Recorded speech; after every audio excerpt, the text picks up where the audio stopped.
बच्चों, आज का वीडियो आप शेयर करने पर मजबूर हो जाएंगे अपने फ्रेंड्स और फैमिली व्हाट्सएप ग्रुप में, क्योंकि आज की ट्रिक्स इतने कमाल की हैं जो आपने पहले कभी देखी ही नहीं होंगी। तो बिना देरी किए वीडियो शुरू करते हैं। और बच्चा लोग कैसे हो? चलो चलते हैं कुछ न कुछ नया करने। बच्चों, पहली ट्रिक यही है कि हमारे घर में अक्सर डोसे बनते रहते हैं और डोसे बनाकर डोसे का बैटर हम फ्रिज में रख देते हैं। लेकिन कभी कभी ये गलती आपसे भी हुई होगी, अक्सर हो जाती है। थोड़ा सा बैटर बच गया और हमें उसे फ्रिज में रखना ही भूल गए।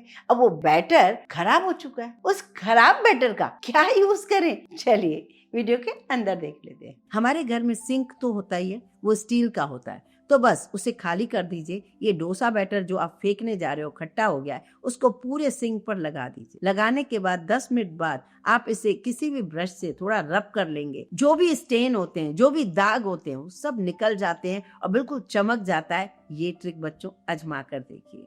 क्या आपको इससे पहले इसकी ट्रिक पता थी? बताइएगा जरूर। और हाँ बच्चों, चैनल पर अगर नए आए हो, अभी तक सब्सक्राइब नहीं किया है, तो फटाफट से जाकर ये काम जरूर कर लो। चैनल को सब्सक्राइब करो, हमारी फैमिली के मेंबर बन जाओ। पास लगे बेल आइकन को जरूर दबाइए, जिससे जो भी मैं आपके लिए वीडियो बनाऊं उसका नोटिफिकेशन आप तक पहुंचना बहुत जरूरी है। अब बारी है कुछ नया सोचने की। जैसे कि सभी लोग कहते हैं हम बच्चों को हेल्दी टिफिन दें, हेल्दी टिफिन दें, लेकिन हम उस टाइम हेल्दी में जाते कहाँ हैं? पालक पर, बीटरूट पर।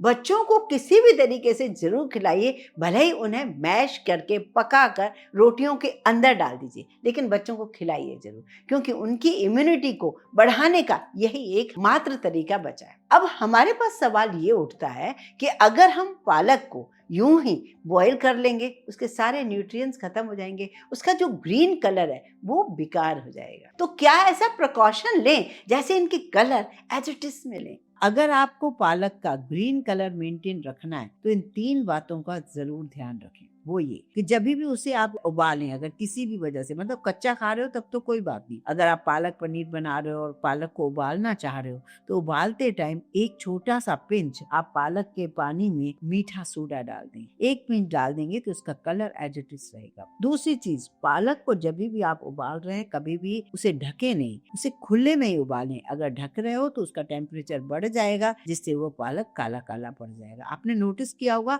जब भी आप कुकर में पालक उबालते हो वो काला हो जाता है, खुले में उबालते हो तो काला नहीं होता है। तीसरा ट्रिक ये है, जैसे ही पालक आपका जरा सा ही उबले, इसे आप फौरन ठंडे पानी के अंदर डालें, जिससे पालक की कुकिंग जो है रोक पाए। जब पालक की कुकिंग रुक जाएगी तो बस ये as it is green colour ही मिलेगा आपको। अब चाहे आप इसको पेस्ट बनाएं या बारीक कट करके यूज करें, ये चॉइस आपकी है। इसमें भी आप ये पालक डालोगे, ग्रीन का ग्रीन ही मिलेगा। ठीक उसी तरह हम चाहते हैं बीटरूट, चुकंदर का भी जो है कलर हमें एज इट इज मिले, तो उसके लिए चुकंदर को जब भी उबाल रहे हो उसके पीसेस करके पानी उतना ही लीजिए जितने में आप उसकी प्योरे बना सकें। तो मतलब पानी बहुत ज्यादा मत लीजिए। दूसरी चीज, जब आप उसे उबाल रहे हो बहुत थोड़ा सा विनेगर डाल दें, जिससे इसका कलर और भी रेड, बढ़िया रेड कलर हो जाए। अब पानी के साथ आप इस प्योरे को बना के रखोगे, चाहे आप रोटी बनाओ, पूरी बनाओ, बच्चों को जो भी बना के दोगे पता ही नहीं चलेगा। विनेगर की वजह से इसका कलर जो है मेंटेन रहेगा। तीसरी चीज है, चुकंदर को बिल्कुल ठंडा करने के बाद ही इसकी प्यूरी बनाएं, जिससे उसका कलर बिल्कुल मेंटेन रहे। बारी है बच्चों,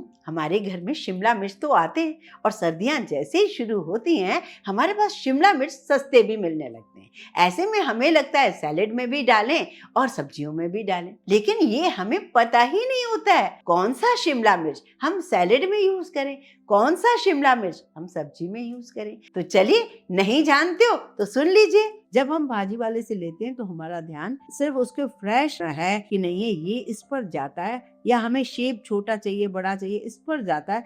कभी भी हमने ये नहीं देखा है लेते टाइम ये कैसा है शिमला मिर्च, इसके जो ऊपर जो ये पार्ट्स बने हुए हैं 3 हैं कि 4 हैं। कभी आपने नोटिस किया? ये देखिए 4 पार्ट वाला आपको शिमला मिर्च दिख रहा है, 1 2 3 4, ठीक है। ये देखिए ये 3 वाला, जो 3 वाला होता है वो मेल शिमला मिर्च है, जो 4 वाला है वो फीमेल शिमला मिर्च। अब होता क्या है, अब आपको लगेगा मेल फीमेल का हमें क्या करना है, हमें तो कट करके इसको खाना ही।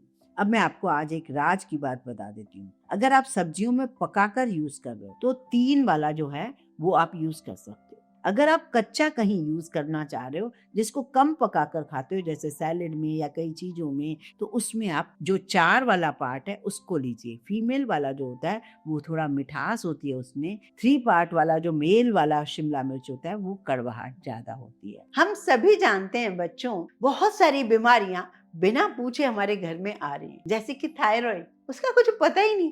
पुराने जमाने में थायराइड के बारे में कोई जानता तक नहीं था, पहचानता ही नहीं था। लेकिन आजकल मैं तो समझती हूँ बहुत सारे लोग, हर घर में 1 या 2 मेंबर को थायराइड तो है। अब इसका कारण हम कई बार जान ही नहीं पाते। तो बच्चों, हम एक बदलाव घर में अगर लाएं तो उस थायराइड की बीमारी को नया आने से बचा सकते हैं। जो हो चुकी है उसको हम थोड़ा सा कंट्रोल कर सकते हैं, और तो और जो नए लोग हैं, हमारे बच्चे हैं, उनमें थायराइड ना आए, इसके लिए एक छोटा सा प्रिकॉशन ले सकते हैं। थायराइड क्यों होती है? क्योंकि एक तो ये हो गया है कि हमारा बाहर का खाना बहुत ज्यादा हो गया है। बाहर के खाने में जो कि नमक है उसमें बहुत ज्यादा आयोडीन है, कोई मिनरल्स ही नहीं। तो ऐसे में हमारा थायराइड बढ़ जाता है।